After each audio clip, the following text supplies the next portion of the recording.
Hello and welcome to the Film Pulse Podcast, the official podcast of filmpulse.net. Thank you so much for tuning in. This is episode number 169. My name's Adam Patterson. With me today, as always, Kevin Rakestraw. How you doing, Kevin? Always. I'm doing all right. Great. Yeah.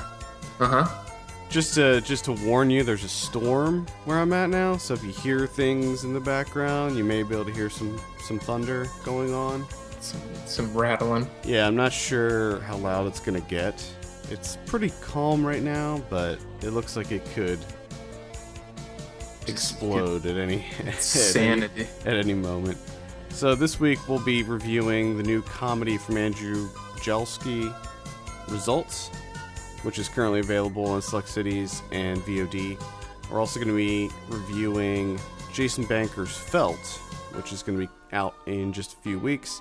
Of course, we'll be going over this week's movie predictions, new on video on demand, and DVD and Blu-ray releases. Remember, you can send us your questions to podcast@filmpulse.net. And be sure to check out our Patreon at patreon.com/filmpulse and consider helping to support the show. We appreciate that very much. Let's just dive right in to our first... We're always diving. Yeah, we're just diving right in. We're just head first in. Let's do it. Let's talk about Results, because that's the one that everybody can see right now. I have a synopsis here. As I said, it's written and directed by Andrew Bujalski.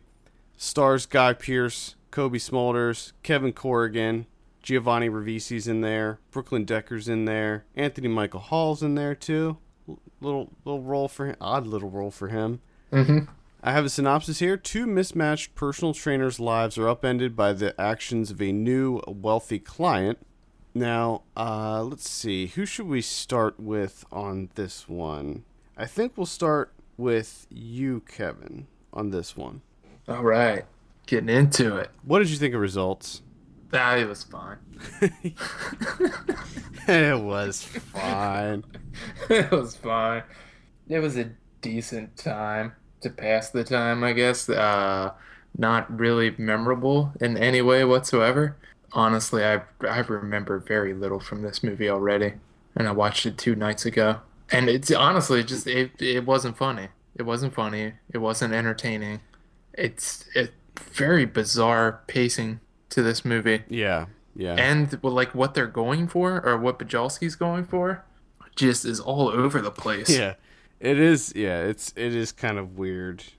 And it honestly, towards after halfway through, I'm just like, what's the point of this? Where are we going here? What are we doing? What are you trying to say? Who is this about? Who's this about? I don't understand. I don't understand what we're doing. Yeah, are we just wasting a bunch of people's time? Is that what we're doing here? Yeah, it jumps perspective quite a bit. I thought that it was about Kevin Corrigan's character, but then we kind of leave him by the wayside and switch over to Guy Pearce and Kobe Smulders. And it like you said, it's very Kobe awkwardly... Smulders, she disappears for a long stretch of time. Mm-hmm. It's very awkwardly paced. The emotional state of the characters is so erratic. All three of them. It seems like they don't think anything out. They just act so irrationally most of the time that they just do shit. And you're just like, wait, whoa. I think we're getting a little... Just jumping to conclusions here. Just getting it out there. Yeah, it's really weird too. Like, I watched the trailer for this after I watched the actual movie, and almost everything in the trailer is completely taken out of context. Watch the trailer for this after we record, and you'll be like, okay, that was all taken completely out of context. But oddly, the movie still has the same kind of tone that the trailer does, which is that of sort of a light romantic comedy almost. Yeah. And which I was really questioning, because this is the same guy that did Computer Chess, and I was thinking, well, it can't just be some kind of straightforward light comedy, right? Because this is the guy that did Computer Chess. There's got to be some kind of weird shit going on in this movie. There's got to be more to this damn movie. There has to be. I don't know if there is. No. I mean, if there is, I missed it, and honestly, I don't really care Yeah, if I missed it. I think some parts of it did make me laugh. I thought the one scene when Kevin Corrigan was doing the lunges was pretty funny. What, When he was doing the all that, lunges completely wrong way, and he was just walking funny. Kevin Corrigan's facial expressions throughout this movie were really the only thing that kept me engaged. And I love it. Just the way he would react. His reaction shots were. I also thought it was funny. There was kind of a running gag throughout the movie where he would just pay $200 to people to do random things, like to turn his TV on. I liked that. I'll pay you $200 to turn my TV on. Oh, I forgot about that. When he goes to Craigslist, it's just he's on the lookout for a healthy feline. Yeah, I thought that was pretty funny, and I think that for people that are into the fitness world and going to classes and hitting the gym and seeking out trainers and stuff, I think that it kind of pokes fun at that culture a bit. Yeah. And I think that is sometimes funny in this movie, but Not enough for feature length though. no, Like, no. do we really need? I think that Do we need a feature length that's poking fun at the fitness industry? well, that's the thing. I think that you could make a really funny movie about that whole culture and You know, could. Well, you don't even. You juice don't even cleanses and all that You shit. don't even You know? have to make it a movie. It's just watch Broad City. Yeah, that's true. There it is. That's true. Trey with his frosted tips. Yep, that's true. And then there's there's an odd like sideline tangent with Anthony Michael Hall. Yeah, what That was just that? really. I mean, it was already. I mean, the pace of this movie was already just labor intensive, and then they go off on that offshoot, and it just comes to a screeching halt. Oh my goodness! And essentially, when it got to that point where he goes out to meet him, the kettleball guy, I completely lost interest. Yeah, that Like was. I didn't care anymore. I didn't care what this movie had to say, what it was doing, and I was just done. I just wanted it to be over. And it kind of came out of nowhere too. The whole him meeting his, I guess, idol of sorts. Because it was just like all of a sudden he's driving out to the desert to meet his idol, and it's like, where did this come from? Yeah, and there's like one I guess he watches like a video or something. You see a video Yeah, Kevin of Corrigan's what? Was it Kevin Corrigan? I thought he was watching a video of him, Anthony Michael well, Hall. either way, it's only brought up for like a minute, and Yeah. then like you said, next thing you know, he's driving out to Marfa to meet this guy, and you're like, why is he even connected with him? Because it doesn't seem like their fitness philosophies or their life philosophies even match up and sync at all. Yeah, exactly. Why is Guy Pearce so into him? He seems like the complete opposite. Yeah, and he's like saying, give up on your dreams and don't dream and all this stuff, which is like kind of the opposite of what Guy Pearce has been saying his whole philosophy on life. Yeah. And then And also like the videos that we see, the little like segments of the videos, which I thought was another funny thing where we see the video and then we back out and we see that he's holding the iPad up in front of Guy Pearce's face. I thought that was funny. But even in those videos, it doesn't seem like they have the same, they're doing the same thing. I mean, maybe it's just his success that I guess. Guy Pearce is looking up to. But then again, he's living in Marfa, so Yeah. I don't know. I don't know anything about Marfa, but from what I saw, Marfa looks like shit. Sorry. Looks like the desert, basically. Yeah. I don't know. Giovanni Ribisi's in there for some reason. Pops up for a little bit Yeah. here and there. Plays a lawyer. Sean Scott needs to be in more things. Yeah. That's pretty much what I got out of it. Put Sean Scott and stuff. Like a lot more stuff. Just every indie movie, maybe. Just throw him in there. Yeah. And Kevin Corrigan's he's an odd guy. But other than that, I'm struggling. I'm thinking about other stuff to talk about. And I'm like, There's not much. Yeah, I'm just really struggling with this one.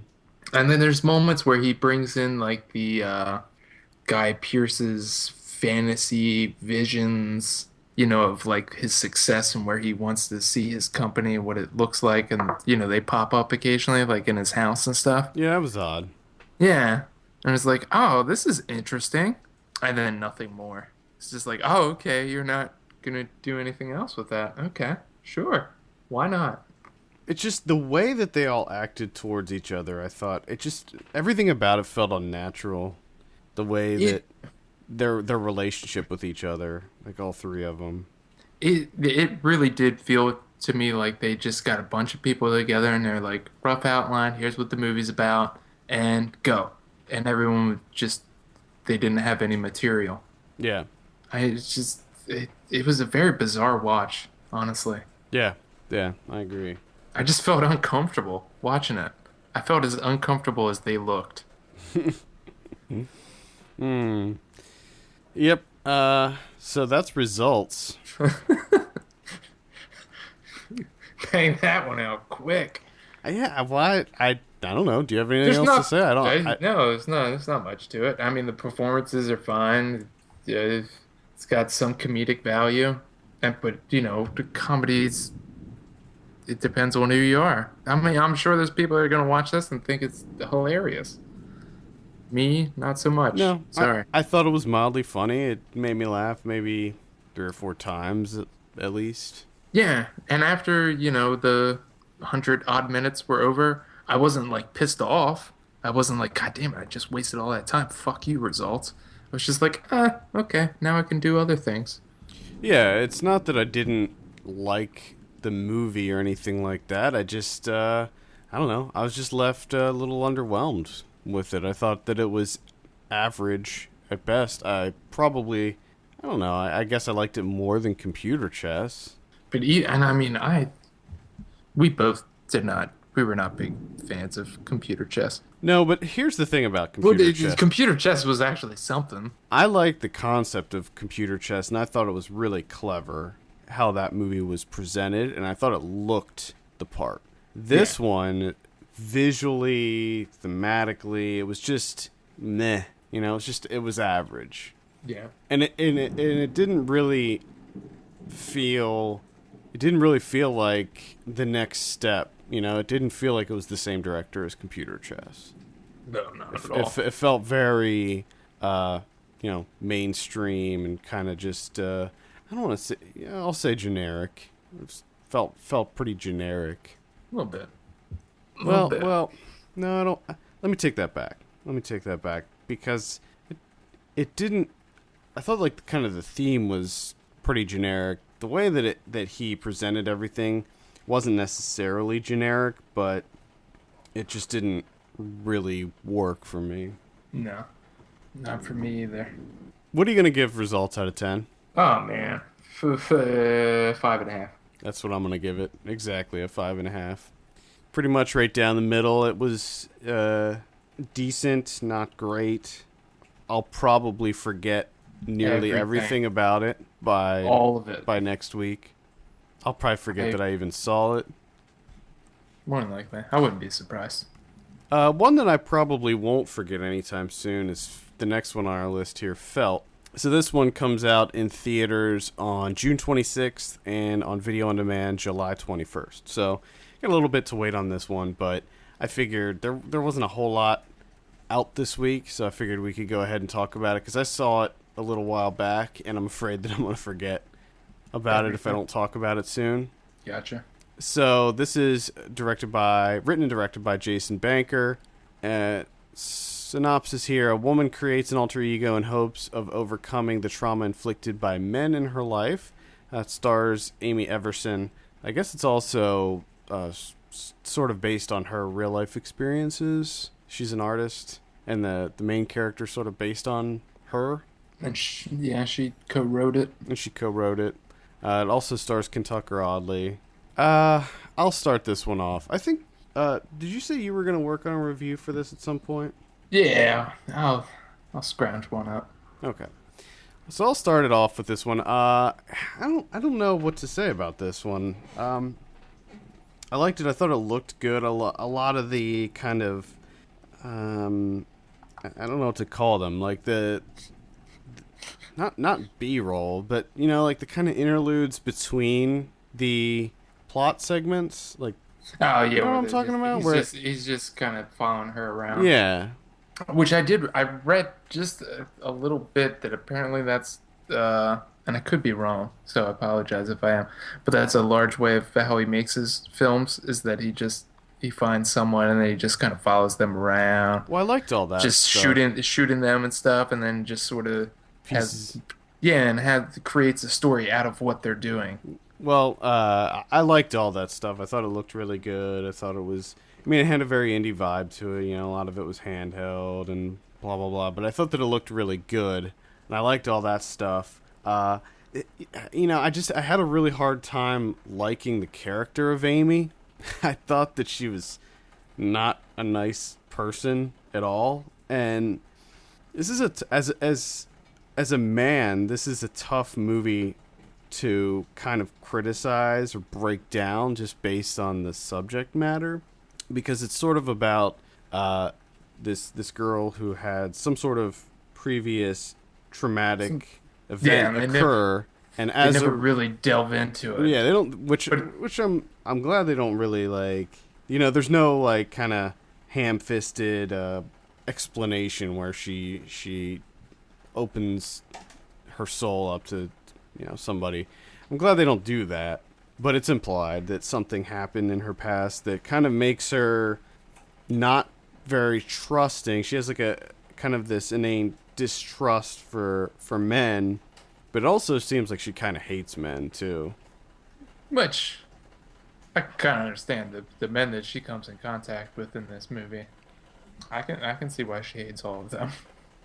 Um, some of them, yeah. Not, no, I wouldn't say like Kentucker. Oddly, well, I mean, there's degrees, I'm trying to skirt around what happens without giving anything away, but it's like, yeah, if someone's unfaithful, that is What? shitty. But Oh man, you don't think that his comeuppance should have been that harsh? no, no, no, I don't. No, sir. No, sir. I do not. But getting back to my original point, I just didn't like her. I didn't think she was a nice person. She was annoying to me, and I just didn't really like her as a character. That being said, I still liked where this movie went, and I thought that it was a really interesting way to deal with these types of issues in a film. Yeah. The only problem that I have is, kind of like maybe not exactly like results, but after a while, about halfway through, and I'm like, is a movie going to start? Yeah, there's Like, just are we going to do something, or am I just gonna follow Amy around for? Because yeah, I mean, some of the stuff is really interesting when she's just like out in the woods with her alter ego costume on, just doing whatever she's doing. It's it's some good imagery. It works. It looks nice. But after a while, can we start something? Because this one takes it. You gotta admit, it takes a while to get started till we yeah, actually get to a narrative right. And this or is something's happening. yeah, this is only 80 minutes long, and I mean, it takes a long time to get going.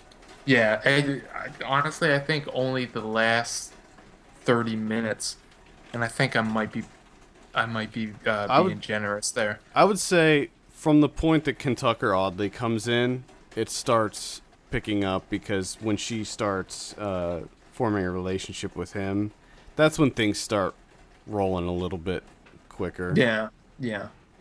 Um, I thought Amy Everson's performance was fantastic. Yeah. I did enjoy that. Um, Kentucker Audley's character of Kenny, terrible dancing aside, just seemed like he's just in the wrong place. Just bad timing on his part of Yeah. being an asshole. So I think he got the full brunt of all the shithead men in Amy's life. It just all got fucking centered and then just Hayukened Yeah, on him I would say hard. hard. Hayukened hard on him as a person, which I wasn't really against. I was kind of happy where it ended up at the end there. Yeah, well, I'm glad that it took a dark turn because It, I was not expecting that. the way that I was this expecting something like that, to be honest, but the way that they shot that and presented it, I was not expecting that. no, I think without that end, without that finale, I probably wouldn't have liked this movie at all because I thought that everything rides on that finale. Yeah, because And it's such a build up. yeah, the entire movie is basically building up to that culminating moment, and without that, and if they didn't do it right, it just nothing. It just would have felt like everything was for naught, you know. Yeah, And that's the other thing, like the marketing material, you know, the poster, the trailers. There's a couple trailers out for this movie. Everything plays it up to be this kind of twisted, dark, you know, nightmare movie. And for the most part, it's not really that at all. no. I think, It's just it's a lot of bizarre imagery at the beginning. yeah, just But then you got to remember that you're doing the main character right from the outset just tells you that she's suffered terrible trauma. Her life is a fucking nightmare, and she can't cope. yeah, And she's coping through art, and you just see a lot of art shots for the first 50 minutes. yeah. Which some of it, I thought the we talked about this on Twitter actually, but the fetal Hitler I thought was the best part of this movie. I loved it so much. And the fact that she keeps it in a little glass jar, and that she went back in time and aborted Hitler's fetus. And he had the little mustache. He still had the little mustache and the little uh, slicked over comb over. Oh my goodness. Ridiculous. And a lot of knitted penises. yeah, a lot of Knitted peni. so she wears like this bodysuit that kind of turns her into a man of sorts. And right from the scene when she's showing Kentucker Audley the penis and she's sticking the needles in it, I if I was him, I'd be like, okay, well, you know, that's kind of a red flag, a little bit. A little bit. Yeah, a little bit. I'm not into the needle penis. And especially the situation that he's in. Yeah. You know what I mean? Like, if you were him, wouldn't you be like, oh, I don't know if this is really worth it? No, I'd say okay. Well, let's just be friends. How's that? Yeah. That's Well, yeah, that's probably yeah. where I'd go with that one. Yeah. And then again, kind of like you said, being a man, there's probably a lot more to this that I didn't Right. pick up on. Yeah. And it is a comment on rape culture and everything, and men and the way that women are sort of treated day in day out. But to me, I kind of felt like a missed opportunity. I felt like they could have made more of a impactful statement regarding that outside of what they kind of go for at the end there, because it's kind of felt like I said, the first 50 minutes where nothing's really going on, it almost felt, and this could have been what they were trying to do to try and mirror, I guess, Amy's mental state or whatever, is they don't want to bring it up. Like they're kind of beating around the bush and they don't really want to talk about it. Maybe they're not comfortable discussing it. Well, And it's not until later on that she actually opens up a little bit and you get a little bit of an insight when she's talking with Kentucker. yeah. I mean, if But I remember correctly, there's only 3 men in this whole movie that she interacts with. And they're all awful. Yeah, but I feel like maybe if we had some more male interaction, that we could understand more her thought process when it comes to this, or maybe I think yeah, 4. There's 4. there's Yeah, 4 males. There was the boy. There's the photographer. Yeah, the photographer. I don't even remember the photographer. Yes, I When do. she, I remember now. Yeah. Yes, I remember now. I forgot about him. He was the one I forgot about. The oh, that guy. Ugh. He was just trying to do his job, man. He was just trying to do his job. His job was a shit job, and he looked like a fucking asshole.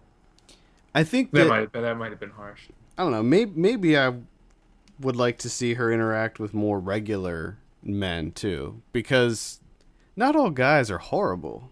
Well, no, don't be that guy. Don't be the all not all men, because would you fucking know that? But still, Not all guys, but yeah, she was involved with, well, not involved. She came across three guys and they were all shitheads. I'm sure it's not that far of a stretch to talk to a number of women that they've had interactions with three men within a couple of days that were all fucking assholes. I don't think that's much of a stretch. I don't know. I mean, probably not. You're probably right about that, but Yeah, especially because what is that thing called? Fuck, Tinder.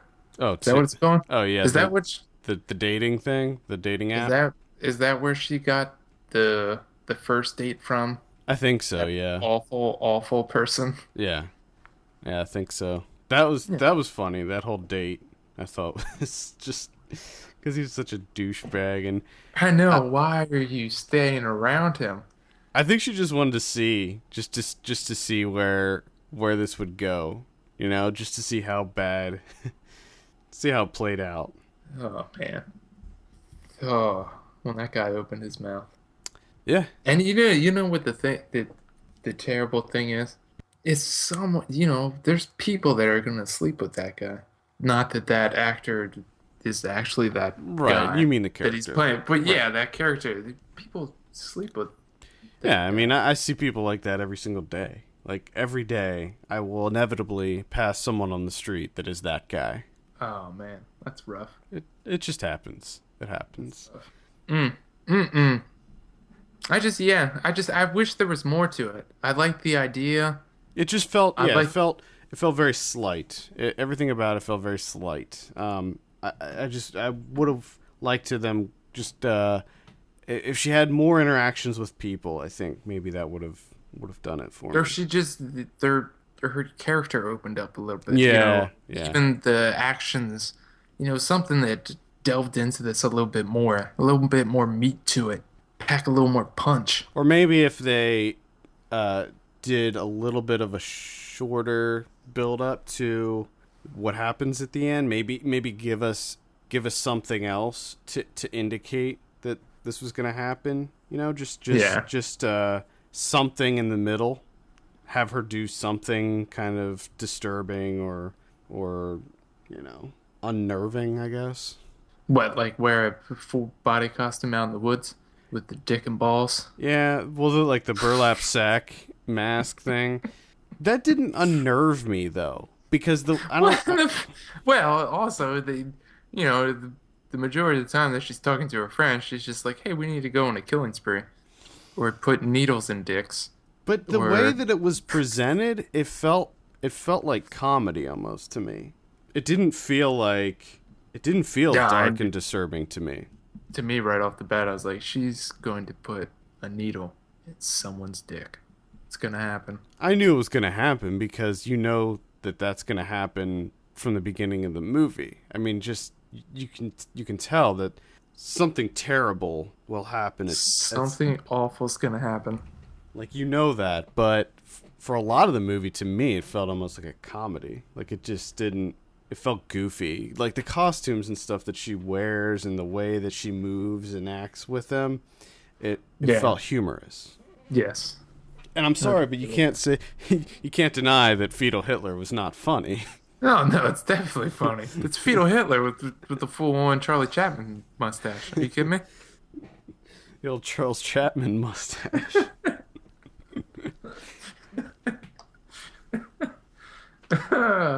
And her in the fucking chicken suit with the long ass straw, just drinking her drink.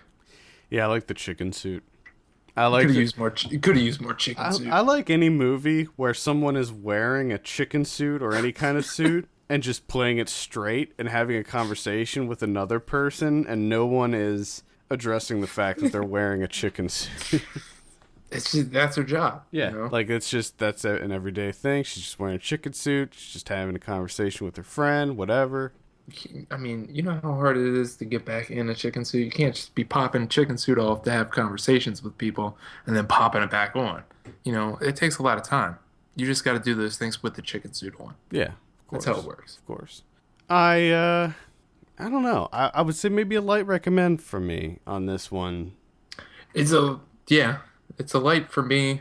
I honestly, I really want to see this movie again, like another try. Yeah. Like give it another try, and I want to see it.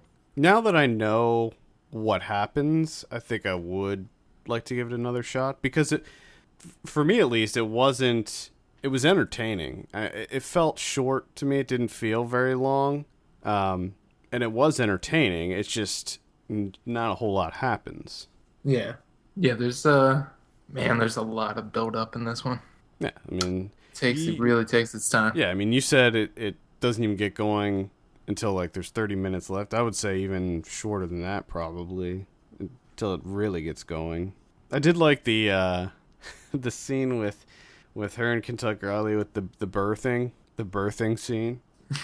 I liked that. The vagina party. Mm-hmm. Gotta have that vagina party. Thought that was great.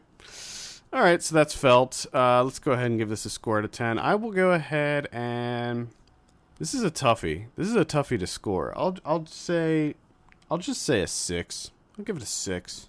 Hey, that's what I'm going with too. Man, we are linking up. Lincoln. I do believe that I put this on my list, my 2015 ranked list. Oh yeah. Let me pull it up and see. I can let you know where it's currently at. It's number 37 on my list. Okay, out of what, like 579 movies? 90. Out of 220 documentaries? We'll get to some docs. Don't worry. 30 of which are about chicken wings. So it's number 37 on my list. It's just below Cub and just above Tomorrowland. Although Tomorrowland, I'm not sure why that's at 38. That's probably gonna drop. Actually, I don't know how it. I was gonna say I would watch Felt 40 more times before I even watch Tomorrowland. Yeah, I don't know how Tomorrowland got. I have to rearrange this. I think I just threw it in there and didn't. I think I just moved it up on the list. You couldn't be bothered. Just like 38. 38 sounds good. Well, what I'll do is I'll add a movie and then just kind of click and drag it up to somewhere in the middle. You know, just so it's not at the very bottom. Yeah. And then later, like, oh, I'll refine it. Well, later I go in because I'm adding movies almost every day. I know, because it takes me a long time to reorganize the list. So the only ones that I'll reorganize pretty regularly are like the top 20.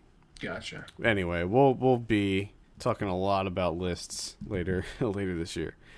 Okay, so that's Felt again. That comes out. Let me pull this up again. Select cities, June 26th. VOD, July 21st. So check it out soon, and then you'll have a review up on the site, I'm sure closer to when this comes out. Check it. Let's go ahead and talk about some of what we've been watching. I'll kick it off this week. Kick it.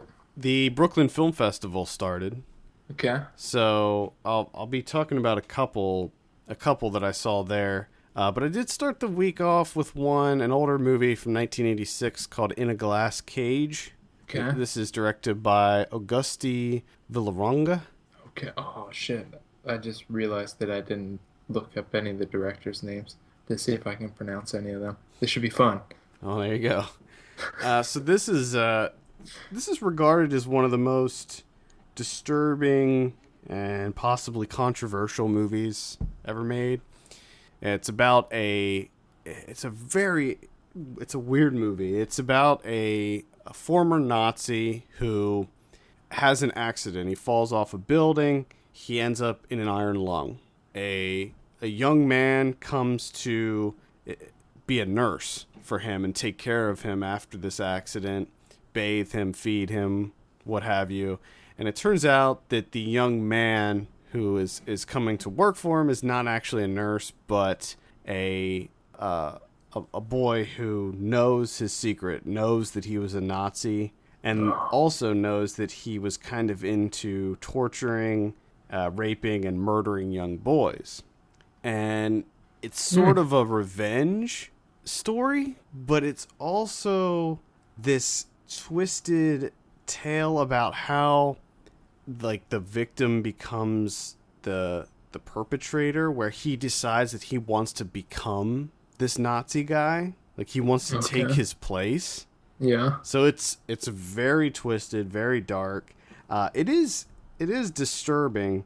I was expecting it to be worse, because eventually what happens is the young man starts abducting young boys and murdering them in front of this Nazi. And That's in an iron lung. yeah, that's in an iron lung, like forcing him to watch as he murders these young boys. That's by far the worst part of this. I mean, the fact that he's like killing, and he's not like, he's like abusing them too. So it's very difficult to watch at times. But it's portrayed as sort of, I mean, it is an art house movie. It's a lot of the cinematography is kind of experimental. Everybody's sweaty all the time in this movie, and I'm not sure why. Like, everybody is covered in sweat all the time. It's like, there must be no ventilation in this home whatsoever, because everyone's drenched in sweat. They don't have central air? Apparently not. No. Oh, man. No, apparently That's not. rough. It's very dark too. I had a really hard time figuring out what was going on in certain parts of this. Also, one kind of thing in this that complicates matters is that this Nazi has a young daughter, that sort of looks up to the young man that's doing all this stuff, and so she kind of makes things more complicated, because she's kind of torn. Gotcha. She starts to figure out that bad things are happening. Ooh. But she still looks up to him, but she's afraid of him at the same time. She doesn't want him to kill him, but she really struggles with what's going on. The way that it ends is really bizarre and not necessarily believable, but really interesting at the same time. So, it's one of those movies where I feel kind of like, I don't feel like I could recommend it just because it is so nasty. Yeah. But it is well made. It's a really interesting exploration into this subject matter. I feel so dirty even talking about it. You want so badly to say you fucking loved it. No. I didn't love it. I mean, obviously, in the critical sense, right? Exactly. Obviously, I didn't love the subject matter, but I also didn't love the movie as a movie. I didn't think that it was a lot of the stuff. They use like these still shots where they'll freeze frame and then cut to the next scene, and it just looked dated. I don't know why filmmakers used to use that method where they would freeze frame and then fade into the next scene. I thought that it looks bad. Yeah. But which reminds me, that was another thing I hate about results. Oh yeah, I even wrote that down as something to ask you about, because I was like, oh man, I bet Kevin is hating these wipes that are happening here. Fucking hate them. As soon as the first one came out, I was just like, what are you doing? Yeah. The fuck is this? And they happen all throughout the movie too. They sure do. So anyway, that's In a Glass Cage. Yeah, I don't know. I don't know if I could recommend it or not. A lot of people have seen this movie. A lot of people regard it very highly as kind of this art house. I don't know if people call it a masterpiece, but it's pretty generally praised critically. So, gotcha. Well, I have another one that's like that. Oh, it seems to be, at least. Junho Bong's mother. Finally got to see that. I saw this in the theater, actually. Well, good for you, you fucking dick. Man, I saw it on my little tiny computer screen. I Ain't remember. like that. I remember almost nothing about it, so you know. I remember Uh, I remember a scene in a bus that was like really long, yeah. There's a long scene in the bus at the end there. and I remember the end of the movie too. Yeah, which is the bus scene. So all who remembers the bus scene. That's what I just learned. No, I mean I remember the end when they reveal what actually happened. Okay, okay. I gotcha. I gotcha. It's been a while since I've seen his movies. I mean, outside of Snowpiercer, obviously. But, and I'm not 100% sure, because honestly, I really don't remember much from Memories of Murder, which was the first thing that we saw about him, and we instantly fell in love. Yeah. But, man, Mother was a lot goofier than I thought it was going to be, or, that I expected it to be. It's just really goofy. And I had trouble with it. I'm not sure if it, like, I wasn't in on the comedic aspects of it, and especially her son, who's kind of slow, Yeah. and they play that up for laughs constantly throughout. Like he just forgets everything within a little bit of it happening. He tries to drop kick things and he can't for some reason. He gets really upset with people calling him retard, and whatever town they live in, people are fucking awful because they just walk around calling him a retard all the time, and he just reacts, Yeah. which I've never really seen that many people call someone a retard in real life. So I It's kind different. of It's was a like, different culture, Kevin. it's like it was like kind of hard to believe. I'm like, are they honestly just people walking around calling this guy a retard? Like that seems illogical, but whatever. Um, the Funny, like, sorry to interrupt you, but back when we were kids, we would call each other retards and we would say that things are retarded. Like, this was back when that was still relatively okay to say. However, you would never say it to an actually a person that is mentally disabled. Like, you yeah, would never never. do that. That's drawing the line. But you would call each other retards. Yeah, but and then the whole crime mystery aspect of it. I don't know. I wasn't into it, to be honest. And the reveal at the end, I really had a tough time with that because essentially they show you what happens and it just ends at the beginning. The sort of run through and it ends, and then you find out this person died, and you're like, oh shit, who was it? Because what you showed me, I have no idea who did it. And then when they reveal it at the end, it's like, okay, that's not what you showed me. Like you just gave me a different account of the events. Like you just completely changed it. Like that's not surprising. You just changed it. Like that's kind of cheating. And that kind of took me out of it a little bit. But the performance, the main performance of the mother is really what held it together. And the cinematography, I thought too. I mean, this movie looks gorgeous Yeah, I did. I for what it remember. is. Yeah, I mean, my God, I remember it it is looking gorgeous. gorgeous. I remember it being really slow. Yeah, I mean, it's over 2 hours long, Yeah, I remember it which I being a just, toughie. I don't, it doesn't need to be at all. Memories of It, Murder, I think, was pretty. That was a pretty lengthy one too, wasn't it? I think you might be right. Yeah, that was over 2 hours too. Yeah, but I remember. But I thought Memories of Murder was still better than Mother. See, that I gotta go back and because I don't remember anything from Memories of Murder The except that the we. goofiness is there when you see Memories That's of what I Murder. was wondering. It's, Is yeah, it the goofiness is okay? there. All right, okay. I'll have to check it out though. I don't know. I don't remember the goofiness in Mother, so I can't say if it's one is more goofy than the other. I mean, I think the host is probably the goofiest of them all, but Which I still haven't seen yet.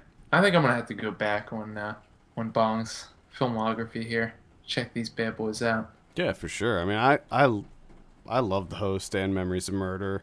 Mother, I was a little iffy on, but I love Snowpiercer too. So Well, see, that's I loved Memories of Murder, and I'm kind of afraid to go back. I think you'll still like it because I've seen it a few times since we watched it that very first time, and I think that you'll still like it. I think that you'll still appreciate it. Still get in it. I mean, it's been years Get since down. I've seen it too, so I mean, maybe my recollection is bad also, but I'll have to get into some of that. I saw one that will certainly be one of my top movies of the year, and that's The Tribe. Oh, you dick. Now, this is coming out fairly soon, I believe, and most of you probably heard of this movie by now. But the entire film is in sign language. There are no subtitles. There's no dialogue, and there's no translations. So you go into it, and there is not one single word spoken in the entire movie, and no subtitles. So you're just thrown in, and the whole film takes place at a school for the deaf. It centers around this new kid that goes to the school, but the school is so corrupt. It reminded me almost of like Blue Spring, where Oh, it's just rampant corruption. The kids do whatever they want. I mean, there's like prostitution, there's drugs, there's people fighting each other. Like early on in the movie, one of the first things that happens is he essentially gets like beat in, like yeah. when you get beat into a gang. Like that's pretty much what happens in this movie. He gets beat into the gang. But I gotta tell you, man, there's nothing like this movie. It is fascinating, and the director, it's a Ukrainian film, I believe. Yeah, what's his name? Miroslav Slaboshpitsky. The way that he is somehow able to make a coherent movie where you know exactly what they're talking about, even though you don't hear the words or see the words in subtitles, you know the conversations. Like you can hear it in your mind, and it's so interesting how he was able to do that, because probably 25 minutes in, maybe 25 minutes into the movie, it's just like when you watch a movie with subtitles where you're not really conscious of the fact that you're reading the subtitles. Yeah. In this movie, about 20 minutes in, you're no longer really, at least for me in my experience, I was really no longer cognizant of like the fact that I was watching people converse in sign language, or the fact that I had no idea what they were saying to each other. Yeah. You know through their expressions, their facial expressions, the fierceness in which they're signing, and their body language. You know what's happening between the two of them. And there are like some. The thing about this movie is it's and maybe I don't want to get too much into it because I bet you and I are going to review this, so I'm not going to talk much longer on it. But almost the entire movie is comprised of very long single take shots. So Okay. a lot of a lot of what happens are very long scenes, very long. That would probably be one criticism that I have against this, is that I feel like sometimes the camera lingers too long on certain things. There are a few scenes that I don't want to say specifically what happens, but there are a few scenes where the camera just stays static and it just hangs there forever. Gotcha. And if that feels like a little bit too much, but for the most part, wow. I mean, and like there were parts of this movie that just shocked me. I was floored by some parts of it. So absolutely, highly recommend. Draft House Films is putting this out. It's coming out in a couple weeks. Absolutely check it out. It's, again, called The Tribe. I think that it's one of these that is not getting a VOD. I think it might just be going to theaters, because it wouldn't surprise me if they're going to try to go for some awards on this one. June 17th is what I'm seeing for New York City. Yeah, that's what I have here. So, whenever it is available in your area, absolutely seek this one out. This is big winner. Completely unique. Never seen anything like it. The Tribe. Oh, he's gushing. He's gushing big time over The Tribe. Oh my God, I can hear it in your voice. I loved it. I loved it. Ready to go. You ready to talk some Tribe? As I was watching this film, I thought, Adam, you need to fucking see this, because you're gonna love the shit out of this movie. So what we have is an Italian cop movie from 1976, directed by Ruggero Deodato. the director of Cannibal Holocaust, written by Fernando Di Leo, who is, if you remember me talking about Caliber 9 a couple months ago, he was the director of that. He wrote this movie. It's called Live Like a Cop, Die Like a Man. This movie's fucking out of control. It is ridiculous. Okay? What you have is, it's a buddy cop movie where the cops are a part of this, these guys are a part of like this special force, this special squad in Rome where they essentially just, they're allowed to do whatever the fuck they want. Okay? They ride around on their motorcycle. They only have one motorcycle for some reason. It's kind of odd. You would think that they would have two, but only have one. Plain clothes, undercover, and they just kill people. They just kill, and they're fighting with the organized crime, and that's essentially the whole story. The first 20 minutes of this movie is just a motorcycle chase, okay? In the streets of Rome, in the heavy traffic of Rome. And it looks as though no one knows that they're shooting a fucking movie. So these motorbikes and motorcycles are just zipping through. And it's just going on forever. And it looks fantastic. The stunts are incredible. And then halfway through, they're just like, you know what? Let's throw some humor in. So they just do this whole thing with like a blind guy with his guide dog walking crossing the street. And then they do like a joke with and you're just like, are you serious? Halfway through a 20-minute motorcycle chase, you're just going to throw some comedy in. What the hell am I watching?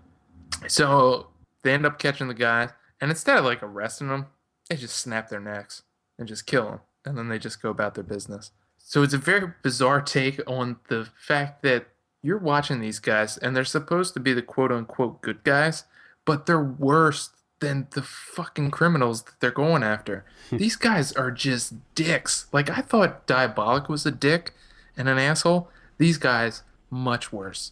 They're just awful. They go to this underground casino type deal going on. They go, instead of doing anything, they just burn all the cars. All of them. They show up with like 20 things of gasoline and they just light everything on fire. They accidentally light their own car on fire. Okay? And they don't fucking care. They're just like, oh shit, that was our car. Oh, we gotta walk home. And then it's just on to the next thing that they do, which is killing people. Just constantly just doing whatever the fuck they want to do. It's insane. Wait, now how did you see this? Because this is on Fandor. Okay. You have to check out this movie. It is unbelievable. The only thing that the only knock against it really is the two guys they're sexist as all hell, obviously, because it's the 70s and it's an Italian movie and they're badass, or they're supposed to be badass. Essentially, they're just cold-blooded killers. So there's this like the crime boss that they're going after. They show up at his sister's house to try and get some information, and for whatever reason, his sister's just like an info. So it's just like this, sideline of like, hey, for the next 15 minutes, this girl just can't get enough. So let's pause for sex breaks. But it is funny in the way that they kind of flip it, and because there's a whole section in the beginning where they just come into into headquarters, and the one secretary, they're just like, hey, out of the two of us, who would you fuck? And it's just a long conversation, and she makes fun of him, makes fun of men and everything, and then it rears its head during that sequence, which I thought was quite good, even though I thought it went on a bit too long. But I mean, this is damn near perfect. Wow. Yep. I'm really excited about this now. So. You're gonna fucking love it. I'm telling you. If not, I retire. I'm not gonna watch movies or anything anymore. I'm done. And that's Live Like a Cop, Die Like a Man. I'll probably try. I'll squeeze that in. I might even watch that today. Actually, I don't have anything to watch today, so maybe maybe I'll check that out. So, like I said earlier, I'm currently attending the Brooklyn Film Festival. They have a pretty good lineup this year. There's a number of things I want to see. There's a new Owner Tuckle movie that's going to be there. What? Yeah. What? He has another one already? Yeah, he has another one. Are you fucking kidding me? How do I not know about this? Yeah, it's I'm planning on seeing it. I don't have my list in front of me, but I hate New York, Adam. I'm sorry. Yeah, it's called Abby Singer Songwriter. Oh my God, that sounds fantastic. Yeah, so that's gonna be there. That's with he's in it, of course, and He plays himself, yep, and everybody team plays. up to they team up to destroy hipster culture in New York. Mm-hmm. Oh my God. Yep. God damn it. So And Jennifer Prediger's in it. Jesus Christ. And telling me, oh my God. Fuck you, Adam. look at the lineup for this year. Jennifer Prediger is in a ton of stuff this year's lineup. So anyway, I went to the opening night film this Friday, and it was Manson Family Vacation. That's the one with it's directed by Jay Davis, and it's with Jay Duplass and Linus Phillips, and Tobin Bell's in there, and it's like this dysfunctional family comedy about these two brothers that they haven't been getting along, and Linus Phillips plays Conrad, who's this kind of screw up. He's kind of he's the artist brother, and Jay Duplass plays, I think his name's Nick, and he's kind of the straight-laced family man. He has a wife and a kid, and he's a lawyer he's a partner at this law firm, and he's got his shit together, and Linus Phillips is like kind of this loser, and he comes to visit with his family, and he has developed this weird obsession with Charles Manson, and Jay Duplass agrees to spend the day with him, traveling to the various different Charles Manson sites. Like, they go to the Sharon Tate house, and I don't want to give anything away. It goes to some really weird places that I did not expect whatsoever, and there's some really crazy twists in there. But basically, what Jay Davis does is he kind of draws parallels between what's happening within this family to the life philosophies of Charles Manson, and he intercuts the film with interviews of Charles Manson, and they just pair up so perfectly. And the movie's really funny. I mean, Linus Phillips is hilarious as this Conrad character, and it's not at all what I expected. I had a really fun time with this one. Now, I do have a full review for this up on the site. I think I gave it a 7.5 out of 10. I just had a blast with it. Not at all what I expected. We'll just put it that way. That sounds very interesting. Yeah, I don't know when this is coming out. It's still in the festival circuit. I don't know if it has distribution yet. I don't think it does. But keep a lookout for it. It's called Manson Family Vacation. Okay. All right. You'll like it. You'll like it. I think I'll be into that one. Hey, you watched that what's that called? Kung Fury? Oh yeah. Is that shit? You watched that? Mm-hmm. You see that? I did. That was a fucking nightmare. We featured that as a Kickstart Sunday pick like a while ago, back in December of 2013. I think you did tell me that. This is back in 2013. That was probably like one of our first ones, maybe. It was an early one. I know that. I think. I apologize, world. Sorry. Yeah. I what did you think of this? Well, here honestly, okay. Because everybody, because my buddy at work tells me about this, and he's just like, "Holy shit, you're gonna love it." And he's a younger guy, so he was like, "When were you born?" He's like, "Because it references everything 80s." I was like, "Well, I was born in '83, so yeah, I should get a lot of this." He's like, "Oh, you will love it even more because then you're in on everything." I'm like, "Oh, okay, this is pretty cool." Who's everything that I keep seeing that people are like, "Oh, this is fucking the '80s love letter." Do I remember the '80s wrong? Okay. Because none of this feels like the '80s to me. Clearly they were trying to do some kind of '80s throwback thing with there was like tracking things in this and scan lines and the '80s soundtrack, and everything was like purple, and the hacking with the old computers and the power glove, and clearly it was supposed to be an 80s thing. However, the thing that fails this movie is that almost everything in it was not 80s at all. Like, it didn't... Yeah. Like, what movie had laser raptors? And, you know, that's what didn't work about this movie. Like, the whole Thor thing, and it's just so out there. And, like, yeah, you know, we had the Conan movies in the 80s. So there were, like, movies that had barbarians and like, people dressed up like that, like those. But they were their own movies, and just nothing about this. It was just a hodgepodge of random shit thrown into a green screen. It's one of the things, and I've complained about this numerous times before, that I get kind of sick and tired of this reference-heavy comedy that we have going on nowadays, which, you know, seems like can be placed solely at the feet of Seth MacFarlane, where everything that popped up in this movie just felt like they're like, huh? Yeah? Hey, right? Hey, remember the right? Power Glove? Remember that? Remember that? Yeah, Remember that? Power Glove, dude. Power Gloves are funny, right? There was like a piece of marketing material or something where it was, you know, the hacker guy, Hackerman.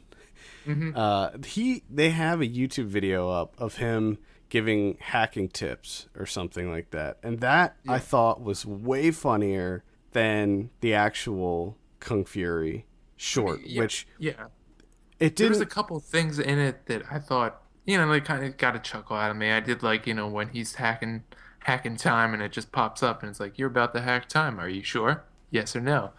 And then the laser grids. Laser grids always get me. That always gets a chuckle out of me. I don't think some of it worked for me, but it was just too much. There was just too much. Nothing. It was just too incoherent. Nothing. Like the whole Hitler thing. I think it would have been cool to just make an 80s throwback, like, cop comedy. Yeah, just have him beating the shit out of people. Because I thoroughly enjoyed the side-scrolling fight scene where he's just going off, and I thought that looked fantastic. Just take the Nazis out, take the time travel out. You can keep the hacking in, because that's great. Take the arcade machine robot thing out. You know, just have it be a badass kung fu cop.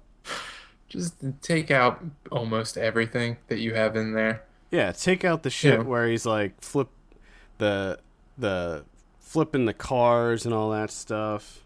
Because if you want to make it look like the 80s and feel like an 80s movie, then do that, you know? Don't make it a parody where it's just everything is so ridiculous and blown out of proportion. Like, and not 80s at all. I like movies that are throwback 80s movies. You know, I love that WUNF or whatever Halloween special. I thought that they completely nailed that. And I like movies like Hobo with a Shotgun and other movies that try to pass themselves off as being from the 80s. Yeah. But the thing about those movies is that they stick with the source material, you know, the things that they're referencing, and they don't just throw in tons of random shit. Yeah, exactly. It was just too much. It was way too much for me, and I didn't particularly like the look of it either. I know that. I mean, I know that they didn't have a whole ton of money to do this, and they did everything in front of a green screen. Like, the entire movie's in front of a green screen. Yeah, which you can tell. And I just didn't, because that didn't look like it was made in the 80s. No, not at all. Looks like a ridiculous video game. I would much rather just watch the FP again or something, or one of those movies. And the other thing, because this is what kind of got me, that I read a little bit of, you know, people's reactions, and hear a lot of people talking or bringing up this Danger 5 show. Which I've seen. Like, oh, yeah. Danger 5 does it so much better. Danger 5. I'm like, okay, let me check this out. So I'm watching like a trailer or whatever for Danger 5, and even while watching that, I'm like, this isn't the 80s either. This is like the 70s. Oh, well, like the late 60s. The first season of Danger 5 was the 60s, and the second season was the 80s. Okay. Yeah, Okay. So I just watched the wrong one. yeah. I got The second season is when they head into the '80s and start parodying it. the Okay. '80s. Okay.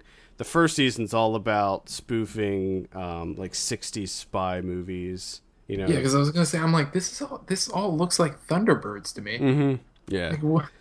Yeah, the second season is definitely spoofing the '80s, but to me, I'm not a huge Danger Five fan. I watched most of the first season and a couple episodes of the second season. I'm not a big fan of that show because they go a little overboard with it too. They get a little too goofy for me. Gotcha.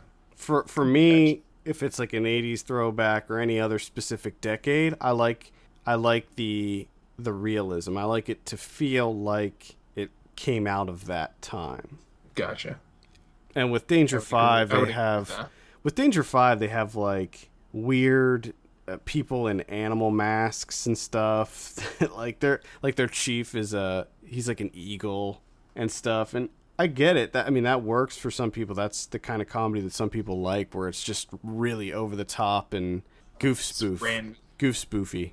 just randomness. Like LOL random. Yeah, and some of Danger Five I think is funny, but yeah, like the '80s stuff. I don't know. I didn't see enough of it to really comment on that, but I know. I was really excited for this Kung Fury business, and then I didn't enjoy it really at all.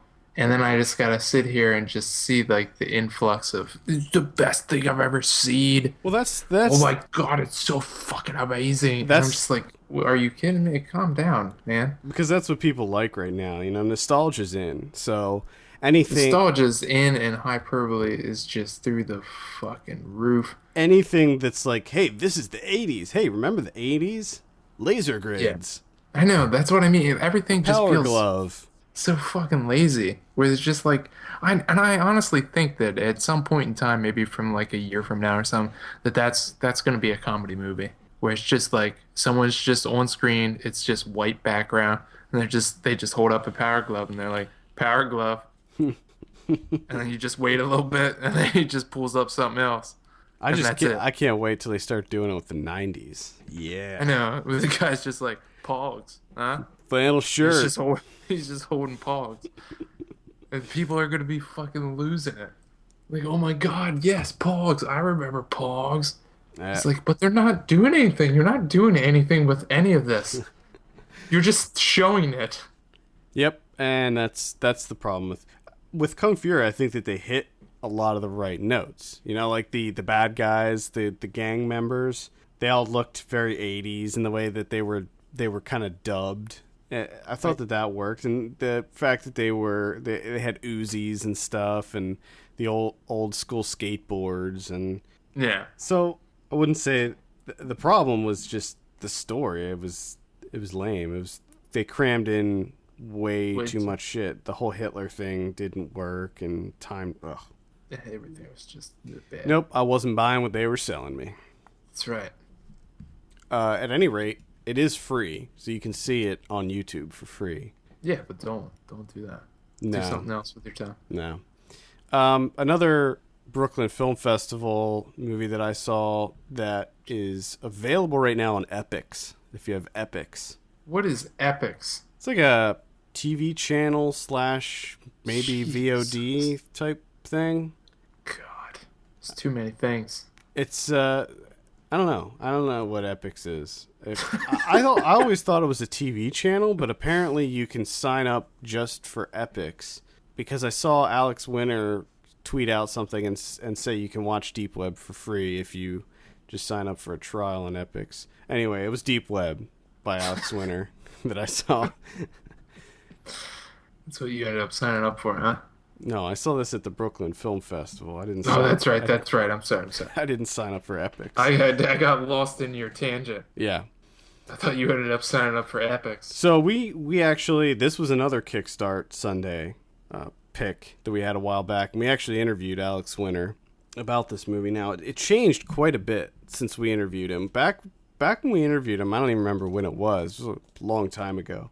The movie was going to be about the deep web, along with touching on the Silk Road and sort of the darker side of the deep web, and then also talking about Bitcoin and how it works and the rise of Bitcoin and all this stuff. But it's sort of, I guess, with the Silk Road being in the news and all of this and the trial of Ross Ulbricht and all of that stuff, he sort of switched gears, and the documentary is almost exclusively about the Silk Road and okay. Ross Ulbricht, which oddly enough, just this week he was sentenced to life in prison. I don't know if you saw that.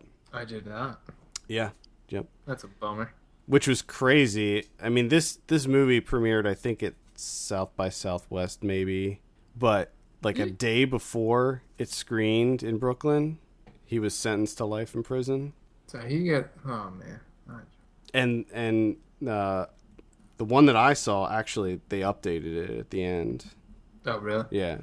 Like, they did that. They must have did that shit, like, on the fly. Because it was, like, really quick. At any rate, this is Alex Winter also directed the Napster documentary Downloaded. So it feels very similar if you've seen Downloaded, which is good. I mean, Alex Winter is a good documentary director. He really gets into detail with his specific subjects. However, in this movie, I feel like the topic was a little bit too broad for him to cram everything into a 90-minute documentary. I feel like that there's certain things left out that he could have went into a little bit more detail on. Gotcha. And some stuff he just glossed over a little bit, which is to be expected considering the original scope of the film, I think, was supposed to be much more broad, and he talked a lot about the personal life of the alleged founder, Ross Ulbricht, and it's good. I mean, it's certainly topical. I mean, this is all stuff that is just now happening. It's going on right now. Yeah. Or I guess concluded. Well, I don't know. But I'm sure it's not over with. Yeah, I'm sure they're going to try to appeal that because it's crazy. He was sentenced to life in prison for essentially just running a website. Yeah. I mean, that's insane.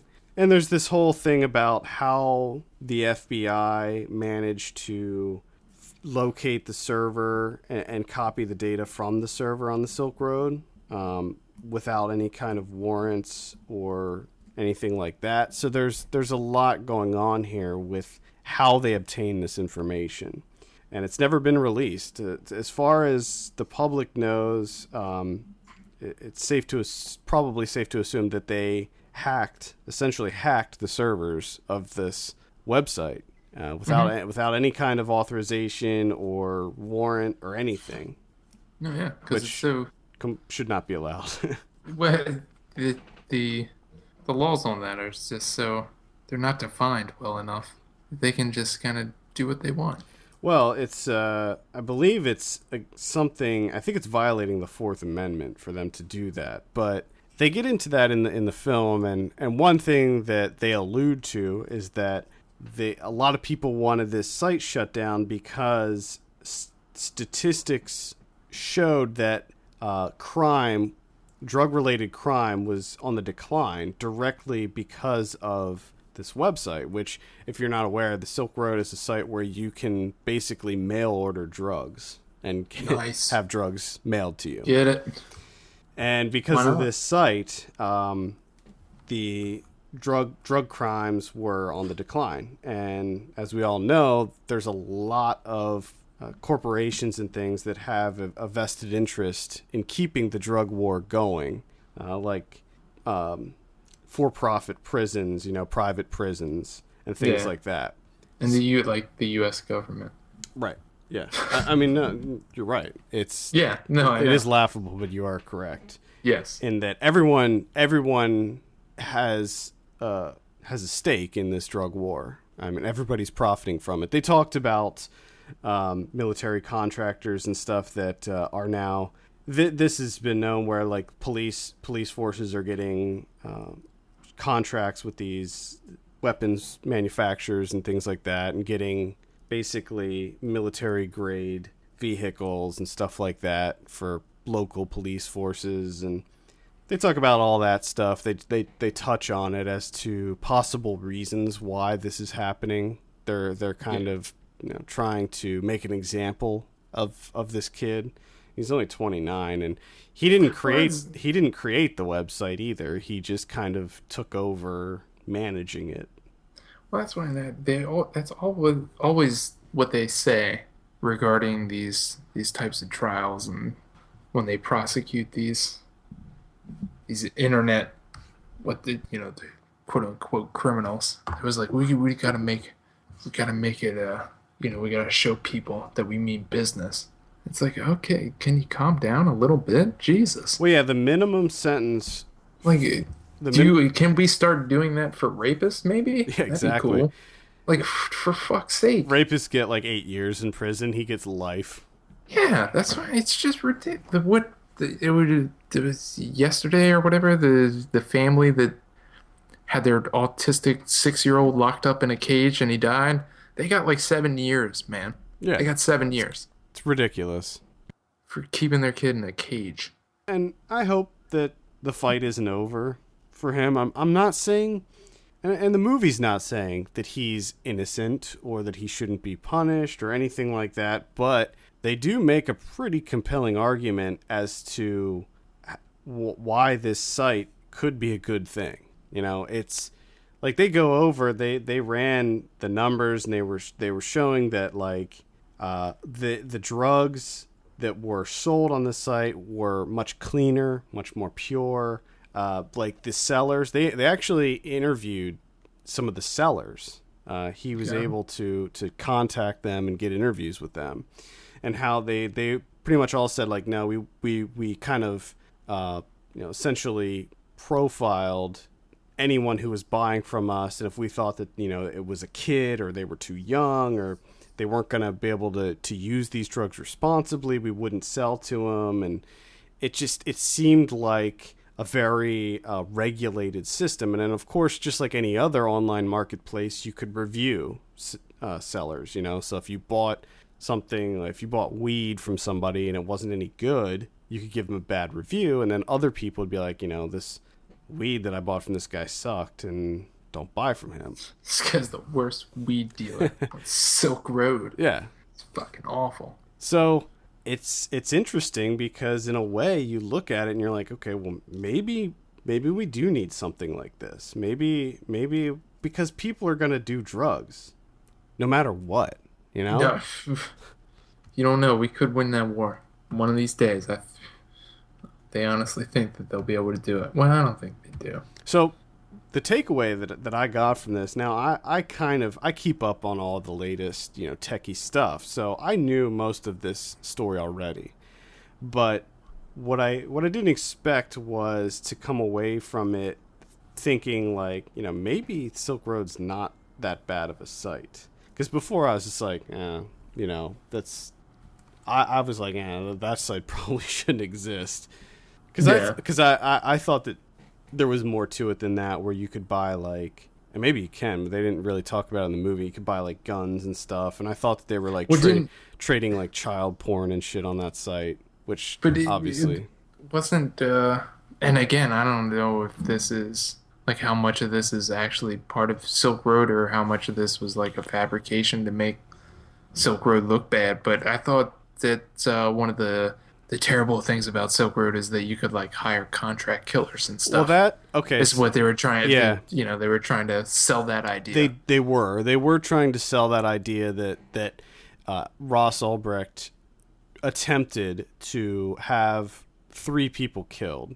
However, the way that the prosecution did it was shitty, but also ingenious. They essentially did a bait and switch where they initially included that in their arguments, like in the documents, where so the jury and the judge saw that information, but then they pulled it out of the documents because they didn't have any evidence of that at all. I mean, there was no evidence whatsoever that said that he actually did that. So, yes, that was one of the things that was on the table at one time. He wasn't charged with any of that murder for hire charges. They weren't brought against him. Gotcha.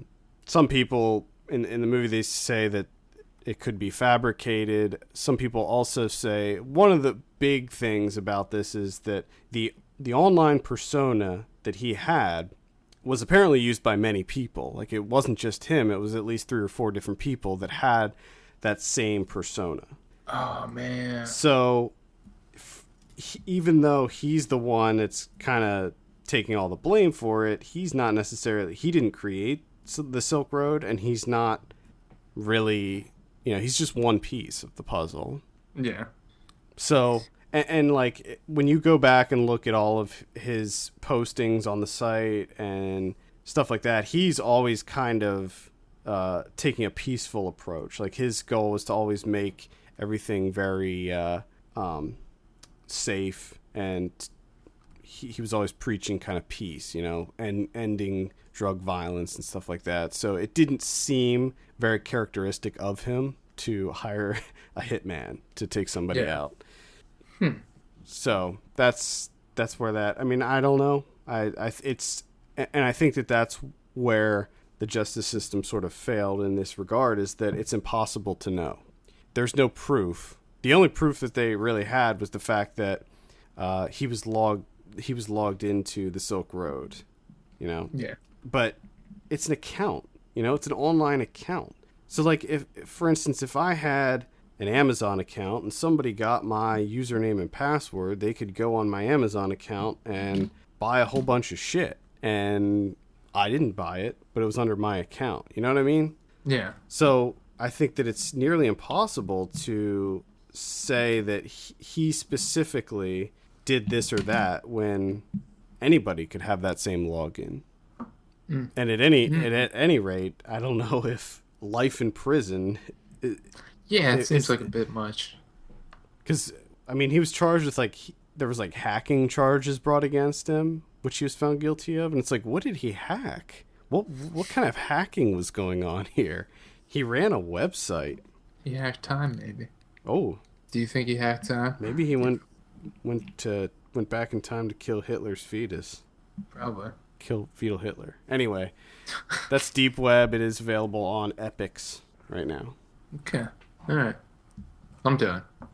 All right. Let's go ahead and jump into some predictions. Last week, Aloha. You said 18. I said 41. Actual 17. This was a rough week. Yeah. I'm Really, looking at it really here. rough weekend for movies. San Andreas, you said 21. I said 36. Actual 49. Oddly, that was the highest rated movie that opened this week that was wide release. Wow. Barely Lethal got a 13. Survivor got a 0. Yeah. Not good. Heaven Knows What got a 92.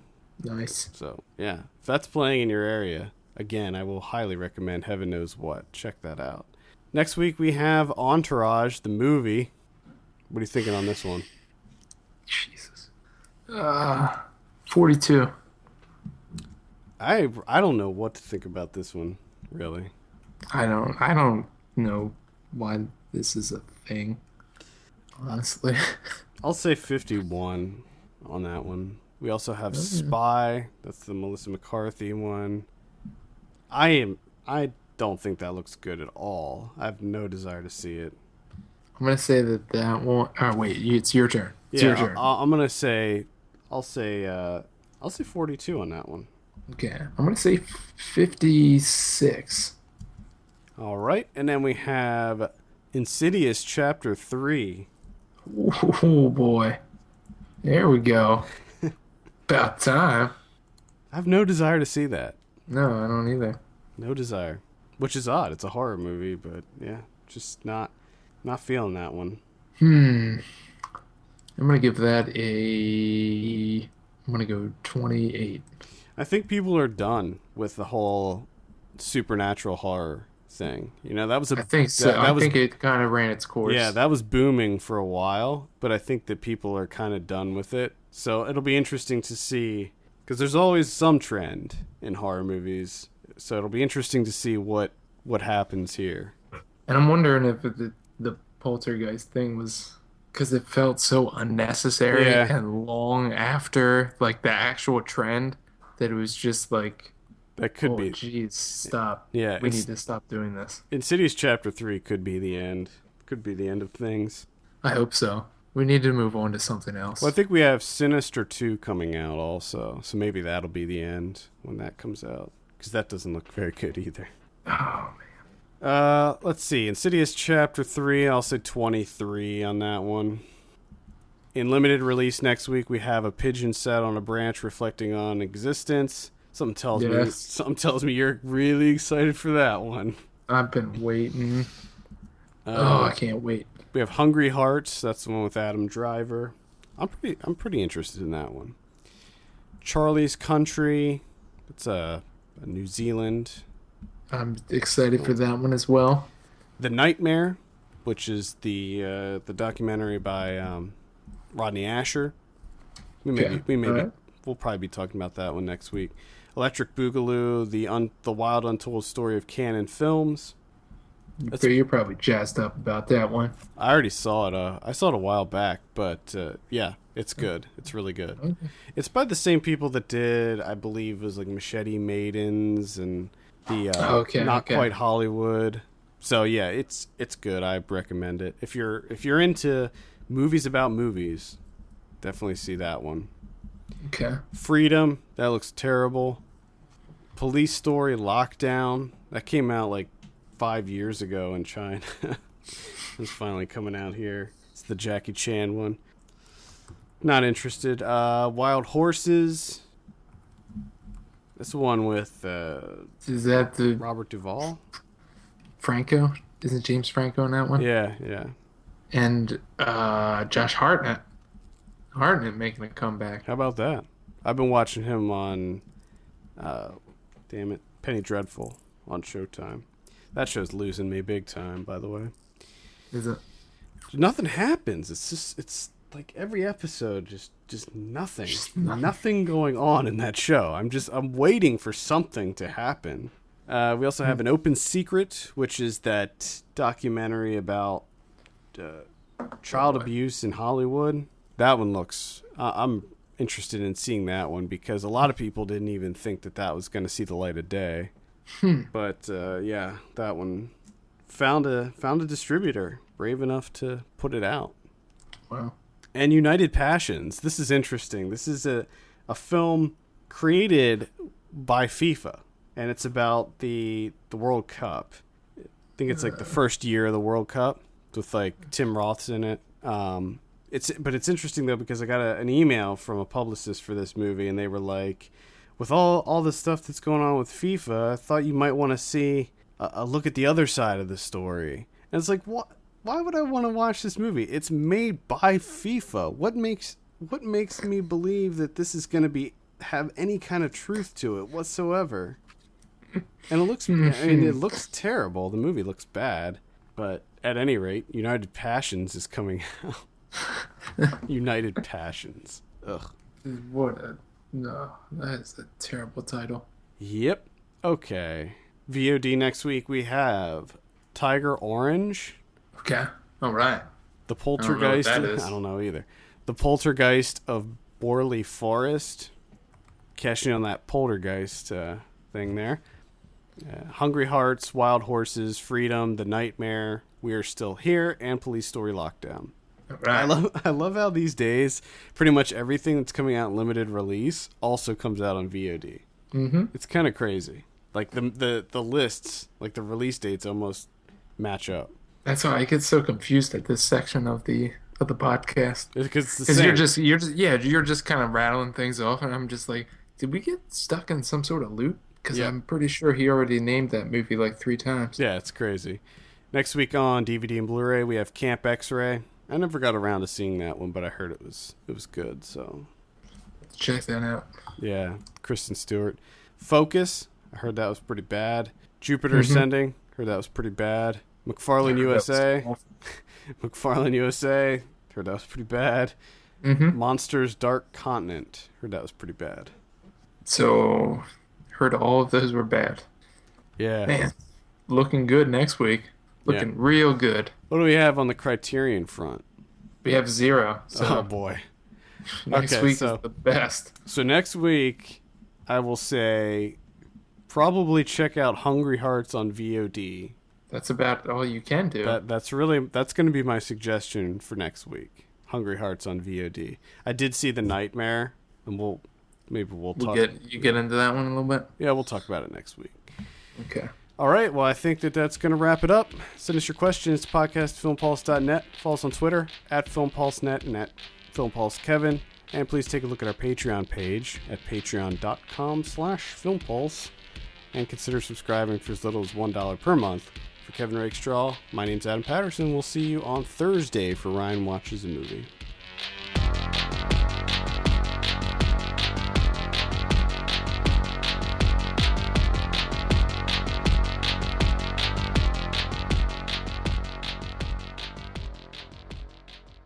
All right. Well, I don't know when it comes out. I had it right here, but for some reason I can't find it. Hold on, let me look again. Oh no. Oh no.